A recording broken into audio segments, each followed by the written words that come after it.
저보다 연배가 훨씬 더 많으신 분들이 대부분이시니까요. 아마 고등학교 졸업한 지 몇 년 되셨어요 하면 너무 까마득한 이야기이실 것 같습니다. 근데 여러분, 저도 고등학교 졸업한 지가 벌써 20년이나 되었어요. 학교 다닐 때 저는 부모님이 다 선생님이셨어서 실은 좀 방황하고 싶어도 방황할 수가 없는 상황을 지났습니다. 모든 선생님이 다 저를 알고 저도 그 선생님들을 다 아는 거죠.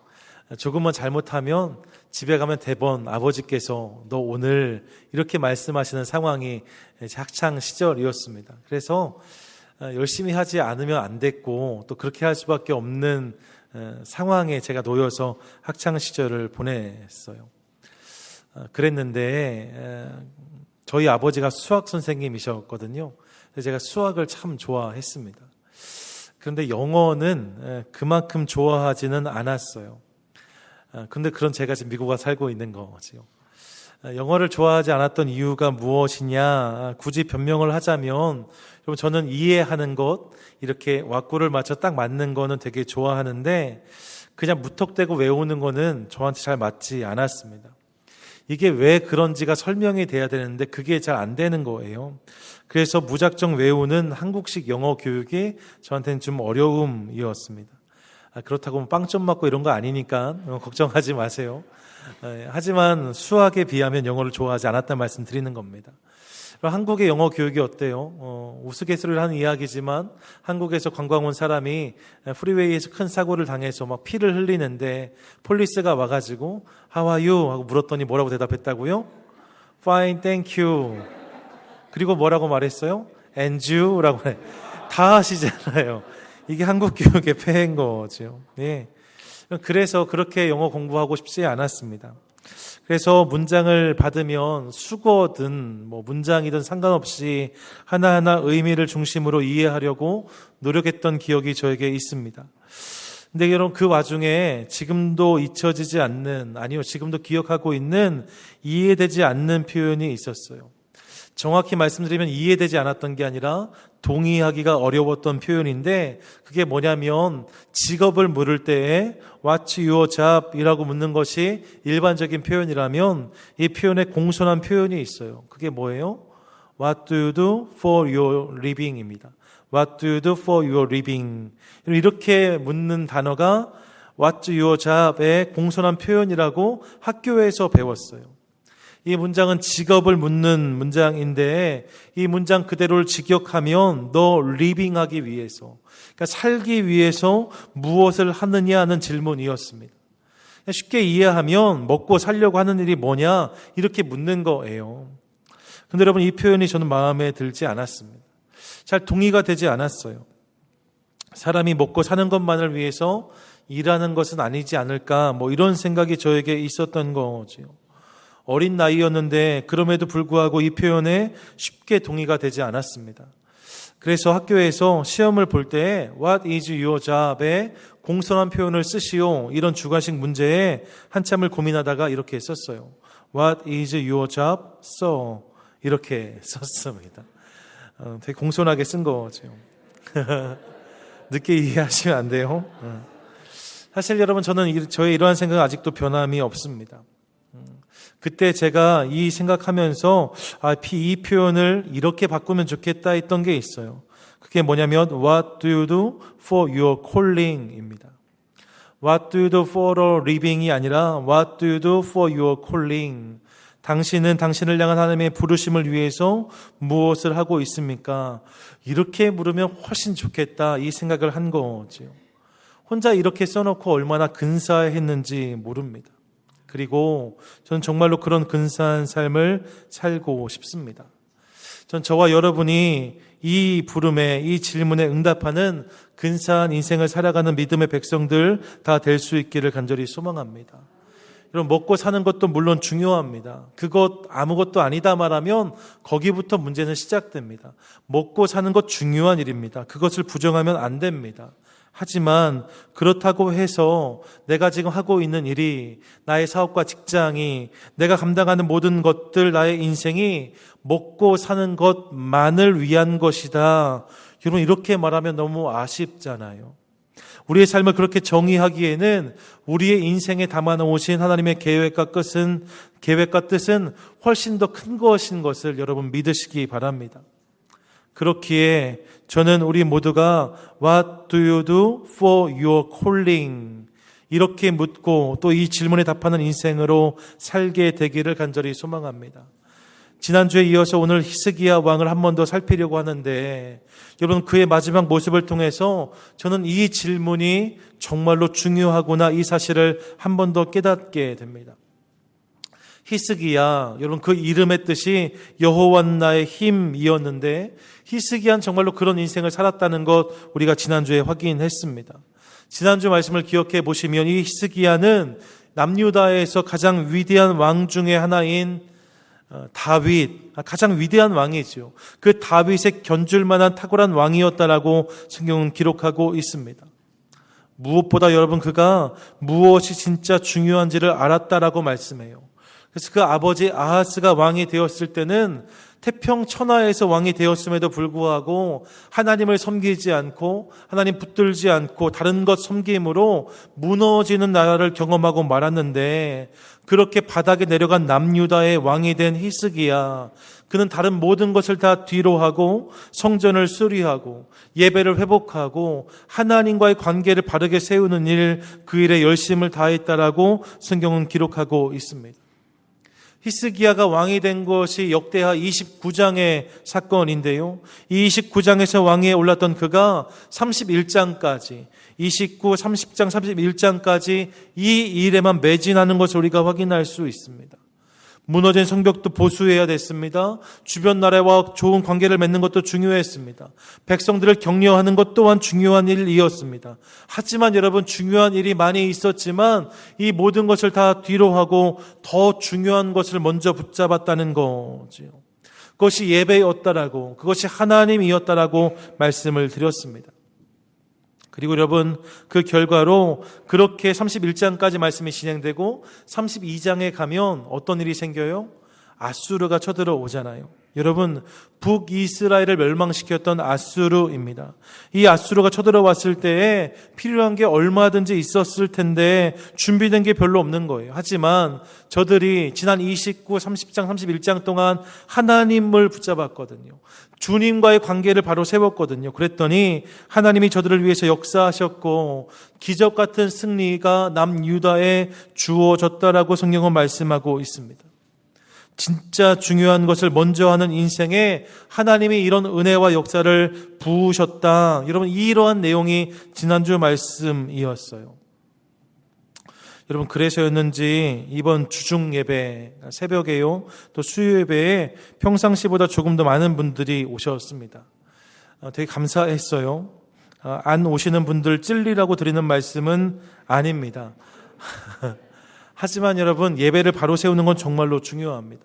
하나님을 먼저 붙잡는 것. 여러분 중요한 일이 없어서 교회에 오시는 분이 어디 계시겠어요? 다 중요한 일이죠. 세상에서 중요하지 않은 일이 어디 있겠습니까? 하지만 여러분 그것보다 예배를 먼저, 하나님을 먼저 중요하게 여기시는 저와 여러분 될 수 있기를 간절히 소망합니다. 그렇게 하나님께 믿음의 승부수를 띄우면 하나님의 우리 인생을 이기게 하실 줄로 믿습니다. 그런 내용을 히스기야에게서 만나는 거예요. 그런데 여러분 그렇게 히스기야의 삶이 처음부터 마지막까지 그렇게 흘렀으면 좋겠는데 그의 인생의 결론부에 가면 너무나 아쉬운 실책을 하고 있는 저의 모습을 발견합니다. 오늘 대하는 본문이 바로 그 내용인 거지요. 여러분 감당할 수 없었던 아수르가 퇴각했고 모든 것이 평탄해졌습니다. 위태로웠던 나라가 이제는 주변 나라들이 우러러보고 선망할 만한 나라가 되었습니다.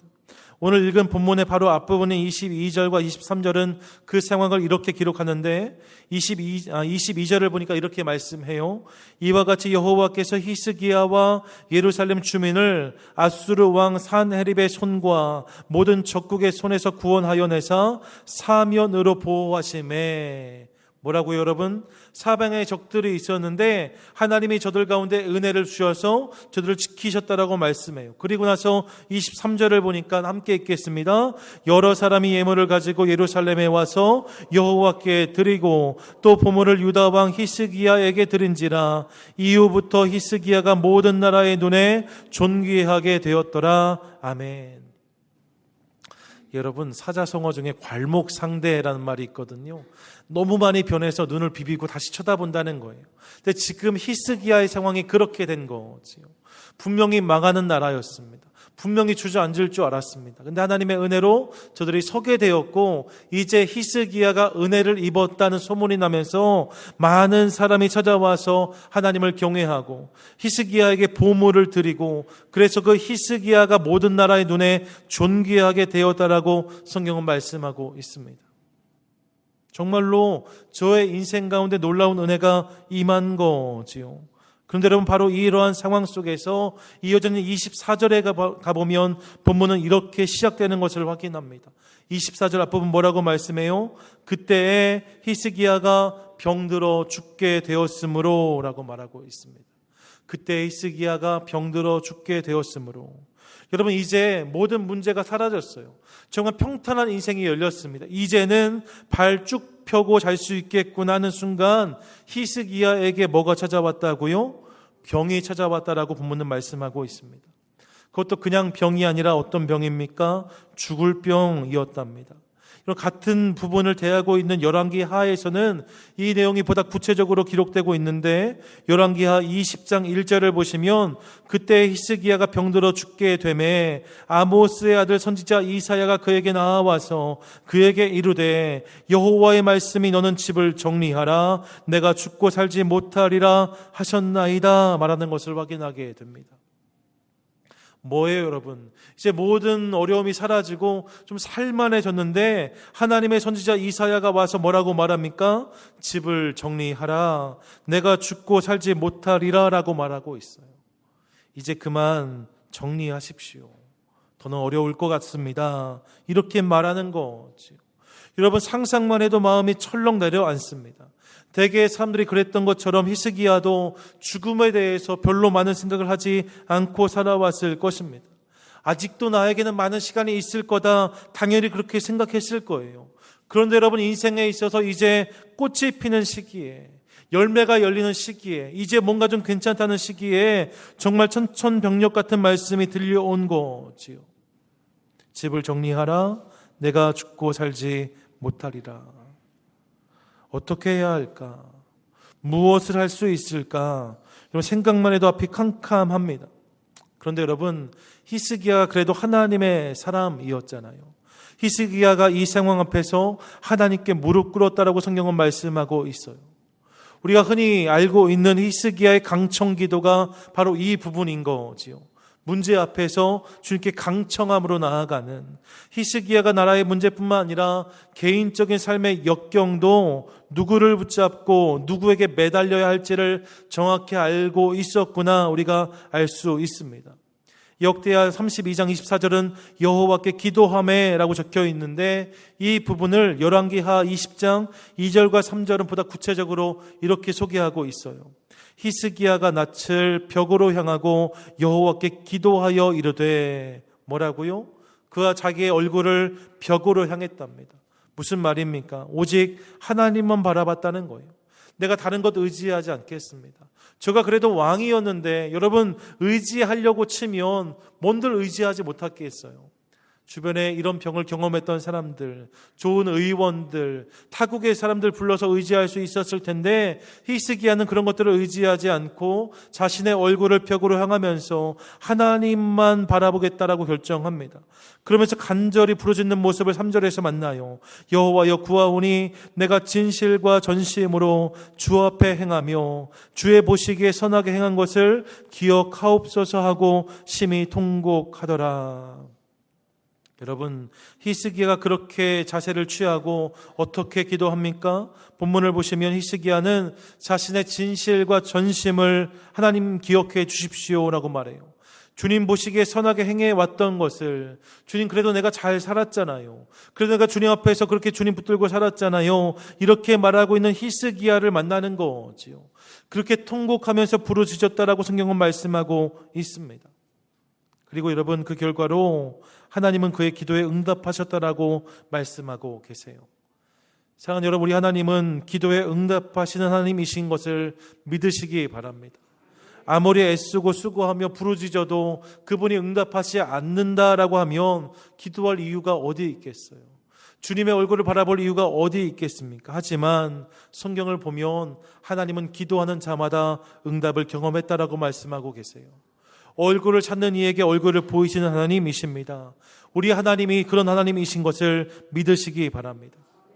히스기야에게 그 은혜가 임했다는 거지요. 역대하 32장 24절에 보니까 여호와께서 그에게 대답하시고 또 이적으로 보이셨으나 라고 말씀합니다.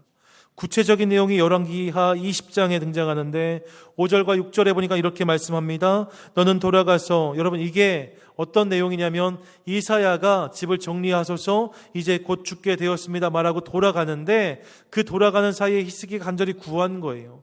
그 구함을 듣고 하나님이 다시 이사야를 보내시는 거죠. 이사야에게 이렇게 말씀하세요. 너는 돌아가서 내 백성의 주권자 히스기야에게 이르기를, 왕의 조상 다윗의 하나님 여호와의 말씀이 내가 내 기도를 들었고 내 눈물을 보았노라. 내가 너를 낫게 하리니 내가 3일 만에 여호와의 성전에 올라가겠고 내가 내 날에 15년을 더할 것이며 내가 너와 이 성을 아수르 왕의 손에서 구원하고 내가 나를 위하고 또 내 종 다윗을 위함으로 이 성을 보호하리라 하셨더라 라고 말씀하고 있습니다.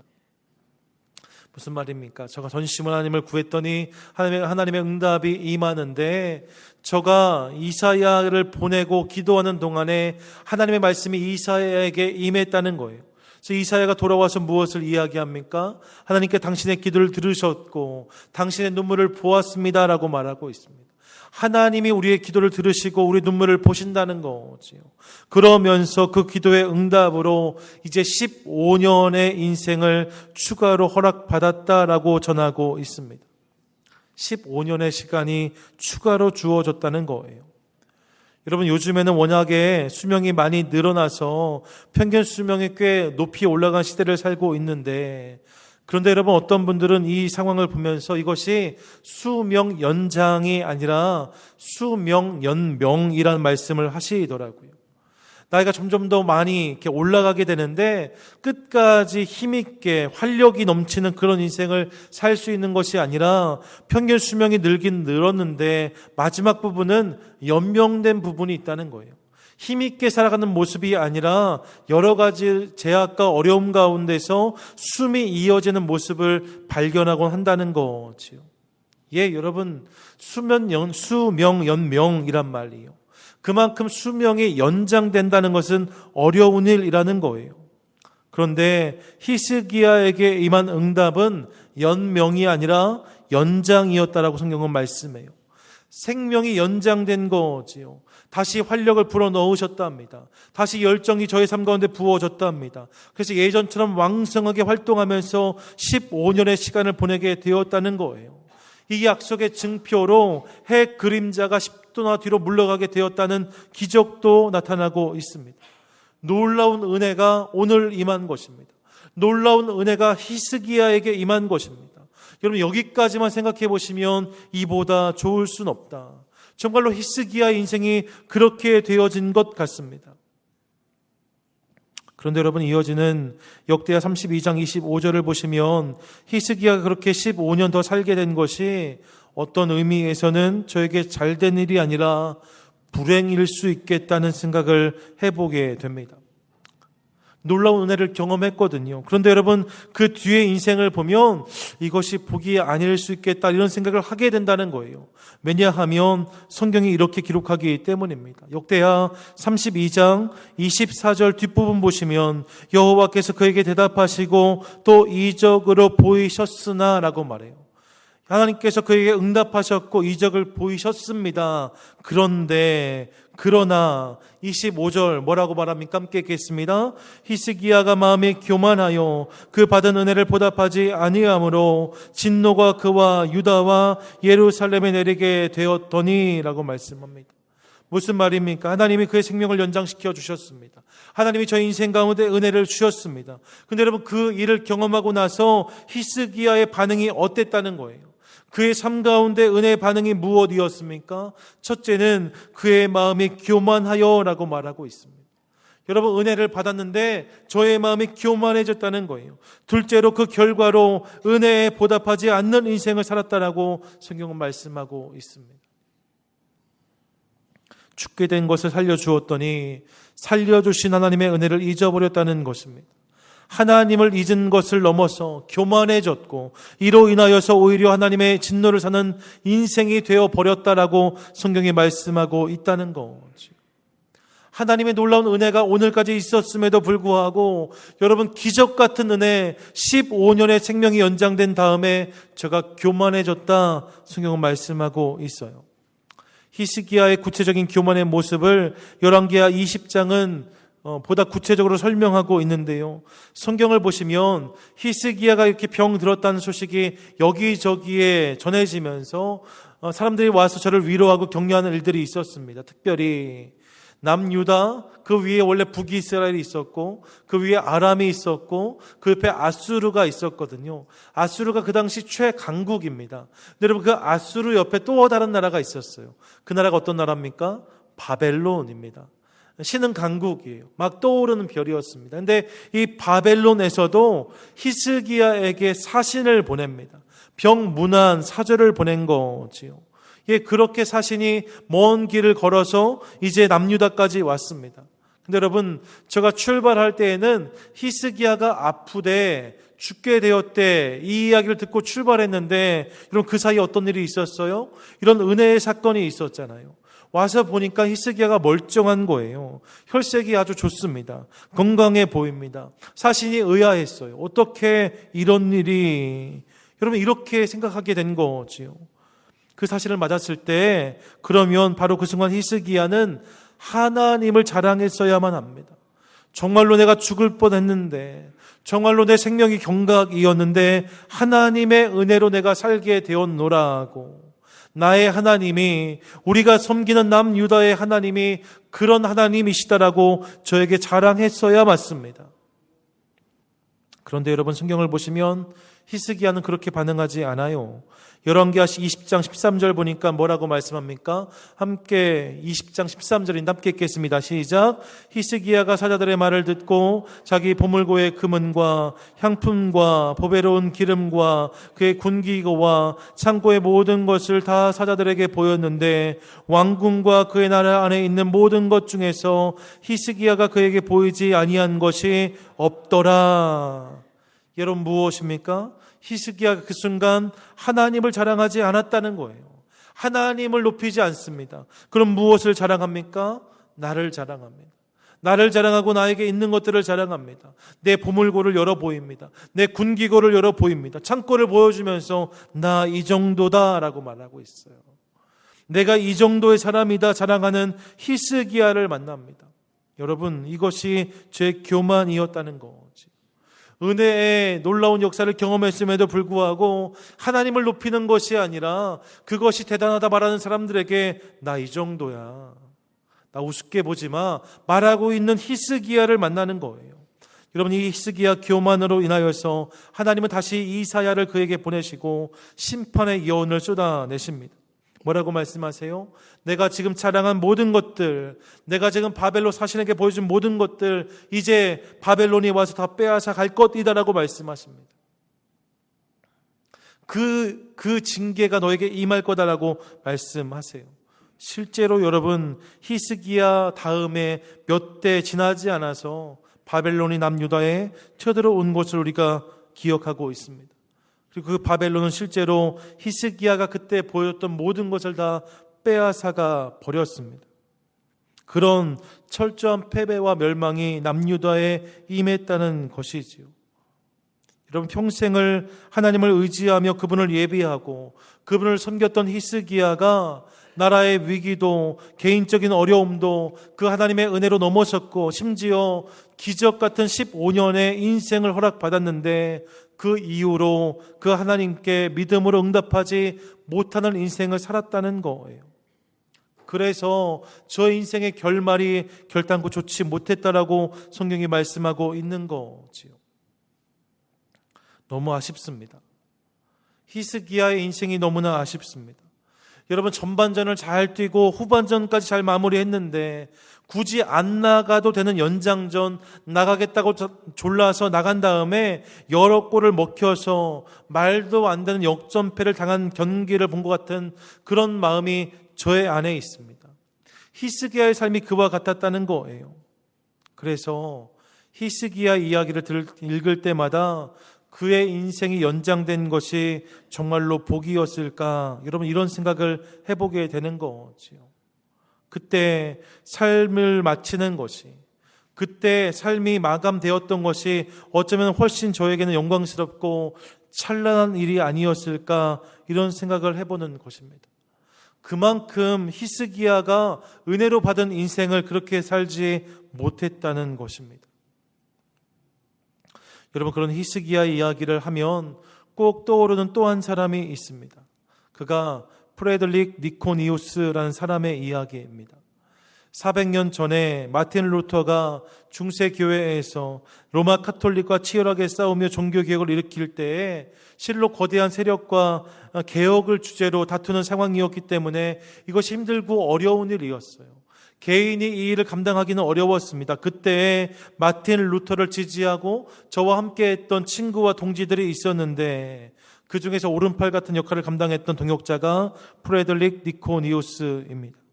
그는 종교개혁이 진행되는 동안에 계속해서 그에게 많은 힘을 주었고 마틴 루터를 응원했습니다.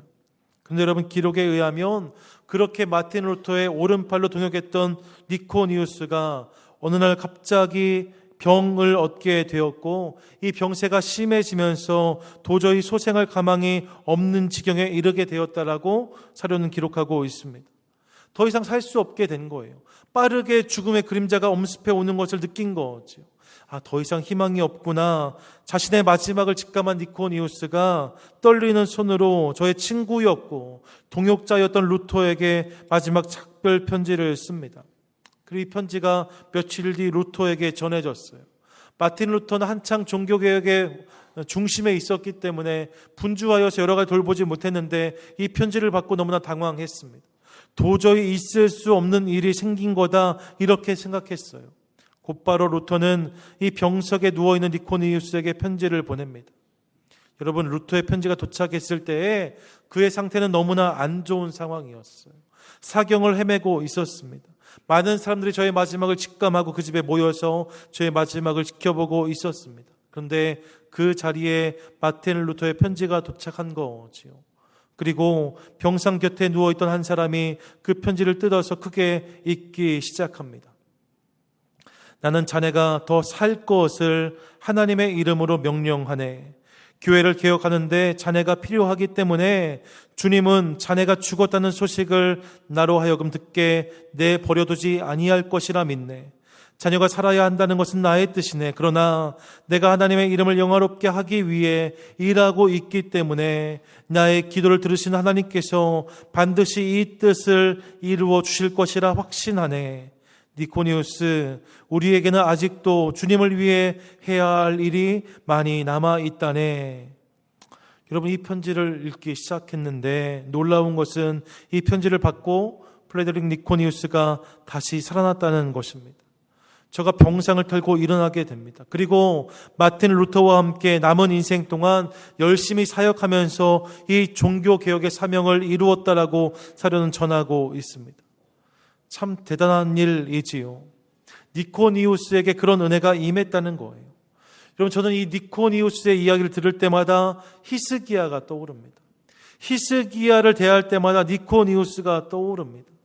히스기야와 니코니우스, 여러분, 이 둘은 모두 동일한 은혜를 받았다라고 말할 수 있어요.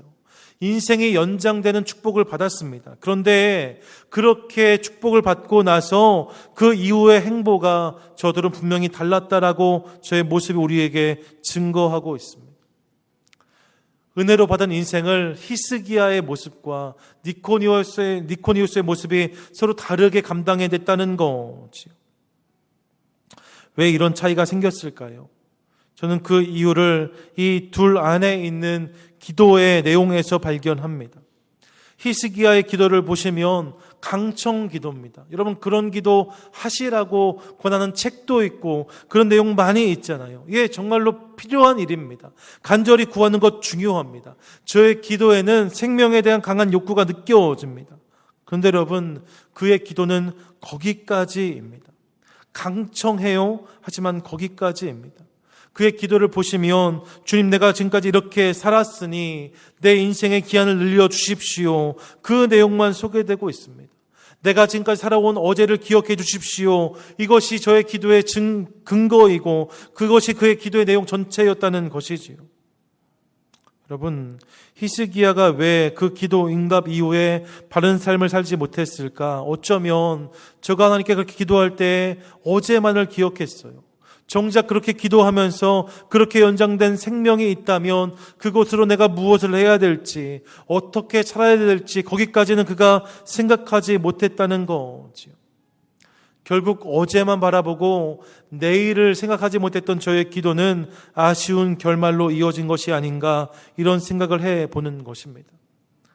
니코니오스는 그렇지 않았습니다. 동일하게 생명을 연장받았어요. 여러분, 히스기야가 15년의 인생이 연장되었다면 니코니우스는 그 이후에 6년을 살았거든요. 15년에 비하면 반도 안 되는 인생을 연장받았습니다. 하지만 루터의 그를 위한 기도에서 보는 것처럼 저의 기도에는, 저의 생명 구함에는 분명한 이유와 목적이 있었습니다. 하나님 살게 하시면 내가 이렇게 살겠습니다. 연장시키시면 내가 이렇게 반응하겠습니다. 이유와 목적이 분명했다는 것이지요. 그리고 여러분, 그랬기 때문에 저가 소생한 다음에 루터를 도와서 종교개혁이라는 위대한 시대의 사명을 감당했다는 것, 우리가 기억하게 된다는 것입니다. 저는 이 차이, 이 히스기야와 니코니우스의 차이가 for your living과 for your calling의 차이라고 말씀드리고 싶습니다. 어제만을 근거로 사는 사람과 내일을 바라보는 사람은 다를 수밖에 없다는 거예요. 사는 것만을 구하는 사람과 그 삶으로 무엇을 해야 될지를 구하는 사람은 결단코 같을 수가 없습니다. 이런 먹고 사는 것만을 목적으로 하는 사람과 하나님의 부르심, 그분이 주신 사명을 목적으로 하는 사람, 이 둘의 인생은 같을 수 없다는 거지. 이 사실을 기억하는 저와 여러분 될 수 있기를 간절히 소망합니다. 세상에서 눈먼 돈이란 말이 있습니다. 여러분, 이게 무슨 말이에요?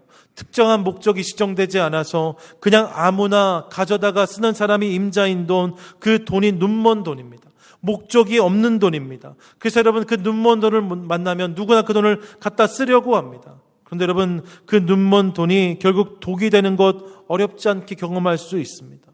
목적을 상실한 돈은 복이 아니라 독이라는 것이지요. 그런데 여러분, 가만히 생각해 보니까 눈먼 돈만 있는 것이 아닙니다. 목적을 상실한 순간 우리 삶의 모든 것은 다 그렇게 될 수 있습니다. 관계도 눈먼 관계가 될 수 있습니다. 우리가 감당하는 사업과 직장도 눈먼 사업과 직장이 될 수 있습니다. 나에게 주어진 건강도 눈먼 건강이 될 수 있습니다. 나에게 있는 열정과 열심도 눈먼 것이 될 수 있습니다. 이런 목적을 상실하면 얼마든지 그렇게 될 수 있다는 거예요. 나에게 있는 관계를 가지고 내가 무엇을 해야 될지 모르고, 나에게 있는 건강을 가지고 무엇을 해야 될지 모르고, 나에게 있는 복을 가지고 무엇을 할지 모른다면 이것은 다 눈먼 것이 되는 거지요. 여러분, 복이 아니라 독이 될 수 있습니다. 그런 인생은 for your calling이 아니라 for your living만을 위해 살아가기가 쉽습니다. 청년들 한창 지도할 때 여러분, 청년들의 관심이 주로 뭐에 있냐면 옛날엔 결혼하는 거에 많이 있었어요. 어떤 배우자를 만날 것인가. 여러분, 요즘엔 젊은이가 바뀐 거 다 느끼시죠? 요즘 젊은이들의 관심은요, 어떻게 하면 잘 살지에 관심이 훨씬 더 많이 있습니다. 어떻게 하면 돈을 많이 벌까? 어떻게 하면 부자가 될까? 여러분, 그래서 청년들이 저한테 와서 많이들 얘기했어요. 목사님, 저 정말 돈 많이 벌고 싶습니다.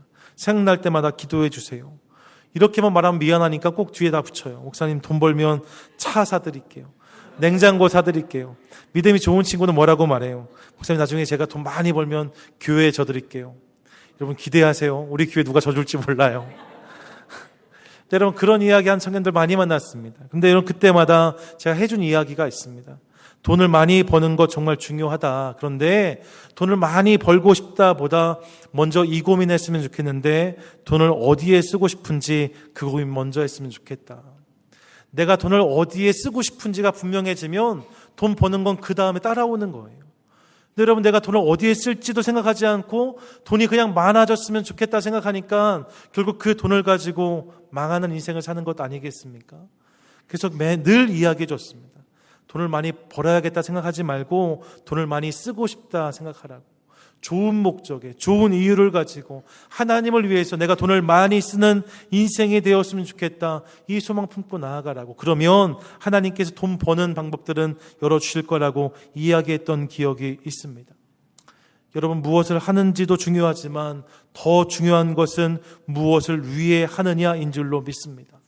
하나님 안에서 이 목적이 분명해질 때 우리 가운데 주님 주신 복은 독이 되지 않고 하나님의 영광을 위해 선용되는 통로와 도구가 될 줄로 믿습니다. 사랑하는 여러분, 오늘 우리는 무엇을 위해 살아가고 있습니까? 오늘 내가 하고 있는 모든 것은 for a living을 향하고 있습니까? 아니면 for a calling을 향하고 있습니까? 바라기는 하나님이 주신 인생 연장이라는 복을 목적 없이 받음으로 하나님 기뻐하시지 않는 인생으로 자신의 삶을 마무리했던 히스기야와 목적과 이유가 분명한 인생을 연장받아서 주의 영광을 위해 살아갔던 니코니우스의 모습을 기억하시면서 What do you do for your living을 넘어서 What do you do for your calling에 응답하는 하나님의 분명한 목적과 의의를 위해 살아가는 저와 여러분, 우리 모두가 되시기를 주님의 이름으로 간절히 축원드립니다. 아멘.